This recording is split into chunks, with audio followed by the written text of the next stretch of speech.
بسم الله الرحمن الرحيم. صباح يا فتاح يا عليم يا رزاق يا كريم يا قاعدين يكفيكوا شر الجايين. صباحنا وصباح الملك لله. انا عايز اعرف انت بتعمل ايش.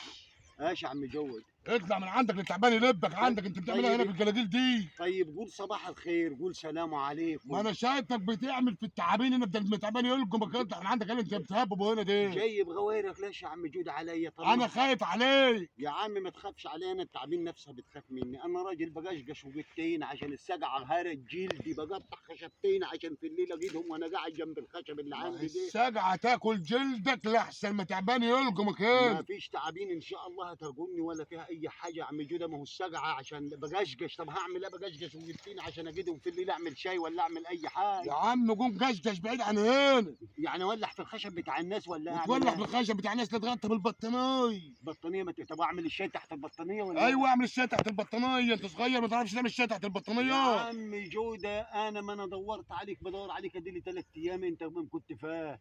لا خير فيها. كنت عايز منك 1000 جنيه والنبي يا عم جود. اجيب لك منين؟ انا كفيت نفسي. شفت نفسك عرفت بقى. طب ما انا قاعد عشان انا اشوف لقمه عيش عشان ما اقولكش لا تديني، لان انا عارف ان طلبت منك 10 ايام مش هتديني. انت بقى ترضي انا ما معيش لنفس. يا عمي وانا بقطع خشب لنفسي. انت اللي انقرصني التعبان، هيقرصني انا ولا هيقرصك انت؟ هيقرصك انت بس هتعاير بك. ما هتتعايرش هتعاير. هيقولوا لك ايه؟ هيقول السايب داير لما التعبان قرصه وانت مش قادر تغطيه ولا يا قادر عم. تجيب له يا بطانيه. عم ده العمل عباده مالكش دعوه بيا. سيبني في حالي بقى، سيبني في حالي. يا أنت عم مالكش يا دعوة. عم قوم على يا حيلك عم تعالى مالكش معايا. دعوة ما انت بيا.